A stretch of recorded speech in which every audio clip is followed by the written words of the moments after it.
Snow fell thick over the Montana plains, heavy like a burden the land had carried too long. The wind cut across the frozen ground, sharp enough to sting any skin foolish enough to face it. The Stone River Ranch stood silent under the weight of winter, its wooden posts creaking in the cold, its empty yard filled with drifting snow. Leanne walked straight into it. She wore a simple white prairie dress, a thin and patched coat over it. Her gloves didn't match. Her boots were worn from miles of hard ground, but she kept walking with her spine straight and her chin high. Her eyes carried the look of someone who had lost too much to fear anything now. A small satchel hung from her shoulder as she crossed the ranch yard. Her boots left clean prints on the frozen mud. Ahead of her, a group of cowboys huddled around a fire outside the cookhouse. They passed a flask, talking low through chattering teeth. When Leanne walked toward them, their laughter faded slow, one voice at a time. A Chinese girl walking alone in a place like this always meant trouble. Or a story men liked guessing at but never understood. A tall man stepped forward. He looked older than the others. His beard was grey around the edges, and his eyes were hard, the kind of hard that life gives men who've seen more winters than warm days. "This here's a working ranch, miss," he said. His voice sounded like gravel mixed with whiskey. "Not a place for strays or stories." "I'm not a stray," Leanne said. Her voice was steady. "And I didn't come to tell stories." He studied her with narrowed eyes. "We don't got room for trouble or lies or girls who think they can talk their way out of the cold." Leanne set her jaw. "I didn't come to talk my way into anything." Another cowboy spat on the ground. His eyes were mean, like he enjoyed hurting things that couldn't fight back. "She looks like she came from a saloon kitchen," he said. "Or the back room." Some men laughed, others looked uncomfortable. The older man raised a hand, and the laughs died away. He stepped closer until he stood right in front of her. "Well then, what do you want?" Leanne met his stare without blinking. "I can cook," she said. "I can run a stove, work cast iron, bake bread in a snowstorm, and make stew out of nothing. I can keep your men fed." A stillness settled over the group. Only the fire popped behind them. "Where you come from?" he asked. Leanne didn't answer. She didn't look away either. "This ain't a place for secrets," he said. "I'm not turning back," she replied. The man studied her a long moment, then stepped aside and pointed toward the cookhouse. "We got 36 men through winter and no real meals in 2 days. You want the job?" "Prove it by morning." Leanne nodded. "I need flour, salt, a dry towel, and a little respect." He huffed a laugh. "We'll see about that last part." As Leanne walked to the door, she felt the eyes of the cowboys follow her. Some smirked, some frowned, most looked away. But one man didn't move at all. He leaned against a post, tall, quiet, his coat dark, his hat pulled low. The only thing visible was the sharp line of his jaw, and the steady look in his eyes. He didn't laugh with the others. He didn't speak.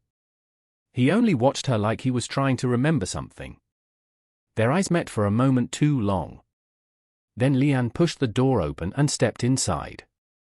The cookhouse was cold, darker than she expected. The air smelled of old grease and rusted metal. Pots hung crooked on the walls. Wooden tables were stained and rough. But the old stove in the corner stood solid, and something inside Leanne lifted at the sight. She hung her satchel, rolled up her sleeves, and got to work. Outside, the quiet man still watched. His name was Garrett.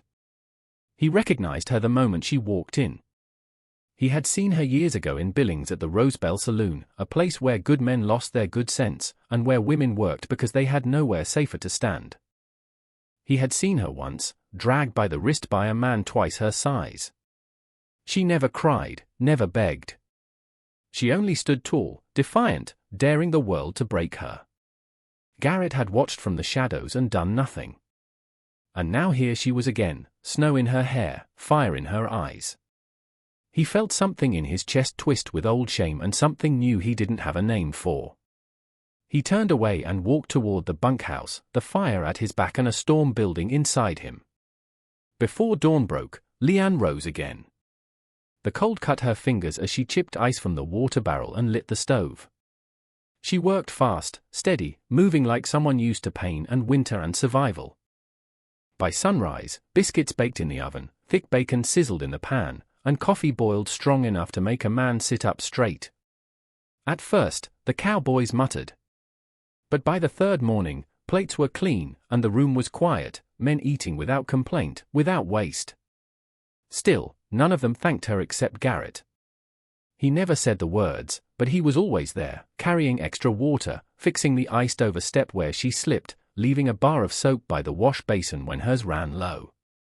He avoided her eyes, but his quiet help never stopped. Leanne didn't understand him. Not yet. But she felt something shifting, something dangerous, something she wasn't sure she was strong enough to face again. The winter sun rose slow and pale over Stone River Ranch, cutting faint lines of gold across the snow. The cold hung heavy in the air. But inside the cookhouse, Leanne worked fast, her hand steady even when her mind wasn't. Something had changed in the last few days, though she didn't dare name it yet. The men no longer joked when she walked by. They didn't stare the way they had that first morning. They ate in silence, wiped their plates clean, and left with full stomachs and fewer complaints. A warm meal softened even the roughest cowboy, but Leanne knew respect did not come from food alone. It came from surviving long enough to see the next sunrise. Garrett was always the first one inside. He sat alone in the far corner every morning, lifting his hat only when she placed his plate before him. He never took more than his share. He never asked for anything special. Yet somehow he always knew when she needed firewood stacked, when the stovepipe needed clearing, when her hands were too cold to fetch water from the well. He didn't speak much, but he noticed everything. That morning, after the men had eaten and left for their work, Leanne stepped outside for a moment of quiet. Snow covered the entire ranch like a white blanket pulled too tight. Her breath rose in small clouds. The cold bit her cheeks, but she felt safer in the open morning air than she had in years. The door creaked behind her. She turned and found Garrett leaning there, one hand on the frame, his hat pulled low against the wind. "You shouldn't be out here without a coat," he said. "I've been through worse than the cold," she replied. "I know," he said quietly. Something in his tone made her chest tighten. He didn't say it like a guess. He said it like he carried the truth with him every day. "Did the foreman send you?" she asked. "No, but then why are you here?" Garrett stepped out into the yard, his boots crunching softly in the snow. "I figured you should know," he said, "that tomorrow the ranch owner is riding in." Leanne brushed ice from her sleeve. "And why should that matter to me?" "Because the men respect him," Garrett said. "Whatever he says about you will decide whether you stay or go." Leanne's breath caught for a moment. "So I'm being judged. That's ranch life," Garrett said. "Everyone answers to someone." Leanne looked away. She had spent too many years under the thumb of men who decided her worth without knowing her name. She had run from that life hoping this place would be different.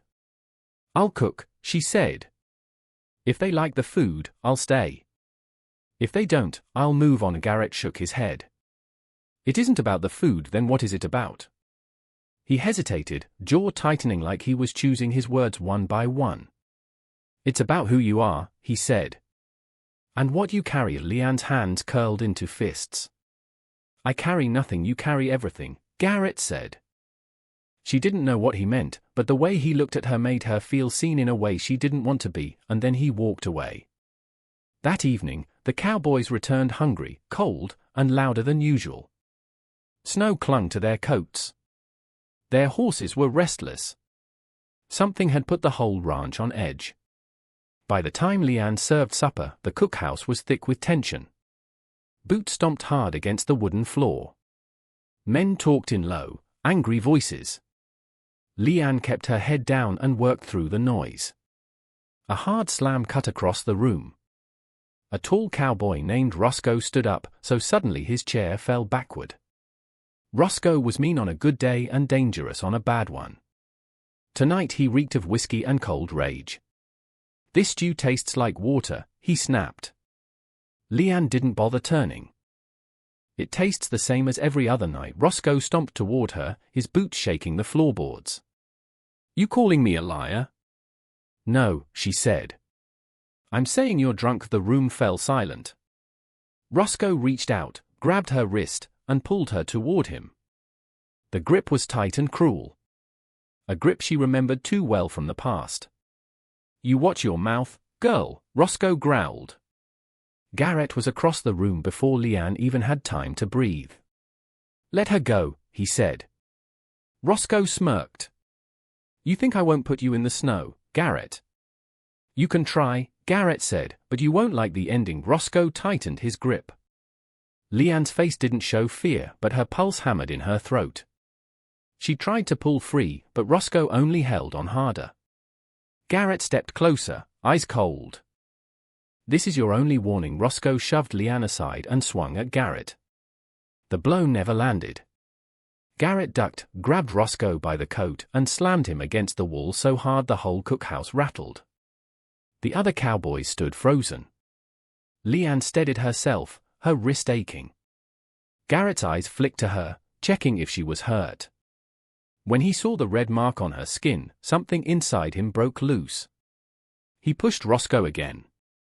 You touch her again, you leave this ranch in a wagon. Roscoe glared back, but didn't fight. Garrett stepped away only when he was sure Roscoe wouldn't move again. The room stayed silent until the foreman walked in and dragged Roscoe outside for punishment. Leanne stood by the stove, staring at her shaking hands. She hated how easily her body remembered fear. Garrett approached her quietly. You all right? I've been through worse, she said. That doesn't make it right. Leanne looked up at him then. Really looked. Why do you care? Garrett opened his mouth then shut it again. Because someone should, he said after a long moment. Neither of them moved. Snow tapped softly against the windows. The lantern light flickered warm over the wooden walls. Garrett stood there like a shield she didn't ask for, but couldn't bring herself to refuse. Tomorrow will be harder, he said. When the owner comes, then I'll face him, she replied. Garrett nodded once. Ewell may return to her work, but her thoughts did not settle. Not about Roscoe, not about the coming judgment, not about the ranch owner she had never met. What unsettled her most was Garrett, and the strange feeling that the man she barely knew was protecting her from more than cowboys, maybe even from herself. The next morning rose cold and gray over Stone River Ranch. The snow had stopped, but the sky hung heavy like it carried another storm. Leanne woke before the first lanterns lit the bunkhouse windows. Her wrist still hurt from Roscoe's grip, but she tied her apron tighter and lit the stove. Today mattered. Today the ranch owner was coming. She stirred the fire until it glowed bright, then filled the big iron pot with water. Her breath fogged in front of her face.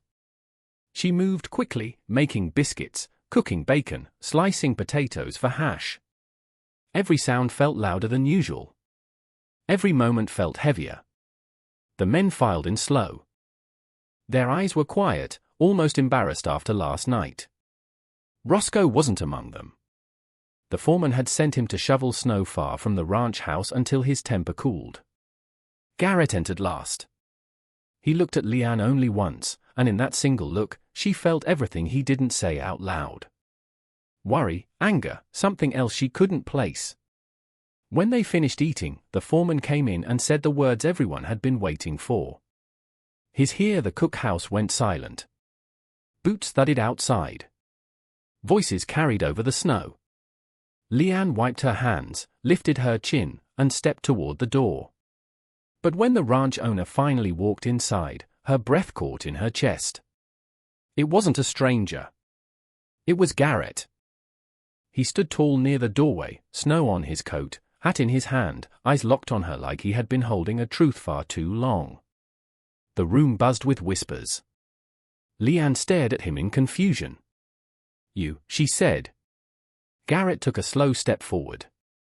I didn't want it known, he said. Not at first. Leanne felt the floor tilt under her. Things that didn't make sense suddenly did. His quiet help, his steady watch, his anger when Roscoe grabbed her. All of it pointed to a truth she hadn't seen because she hadn't been looking. "You own this ranch?" she asked. "I inherited it last spring," Garrett said softly. "My father died. I wasn't ready to run the place." "Still ain't sure I am, and you let me think you were just another cowboy," she said. He swallowed hard. "I watched you walk in that first day. And I knew if I told you the truth, you'd leave before I ever learned why you came." Leanne's hands went cold. She wanted to walk away. She wanted to stay.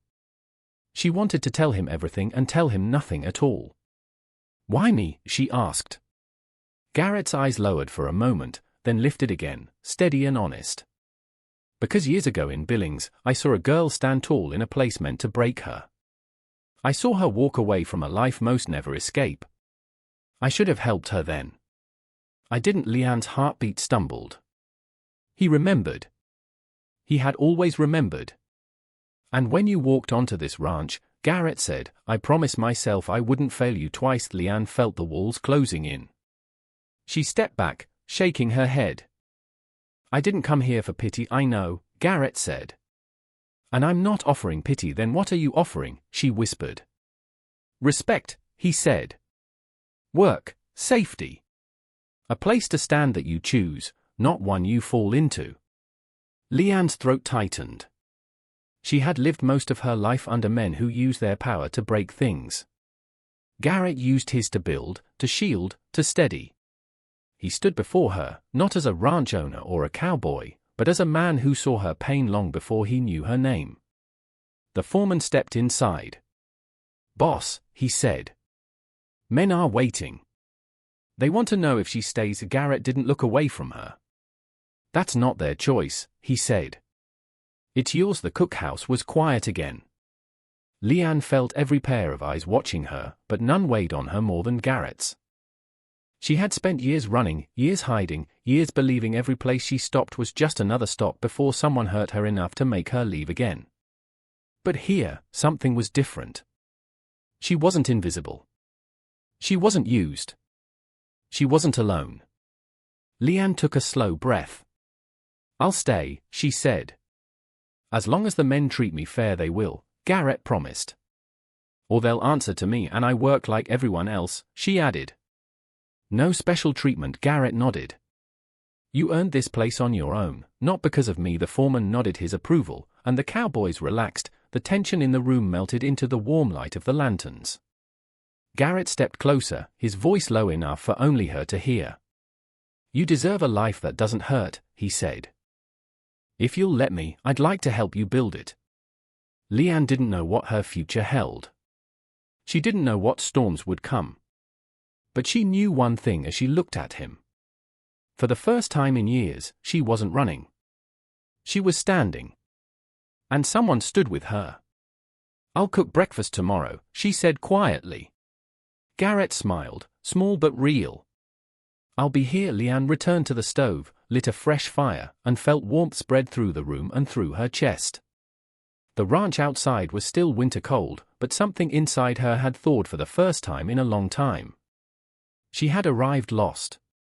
She stayed by choice, and for the first time in her life, she wasn't surviving. She was beginning again.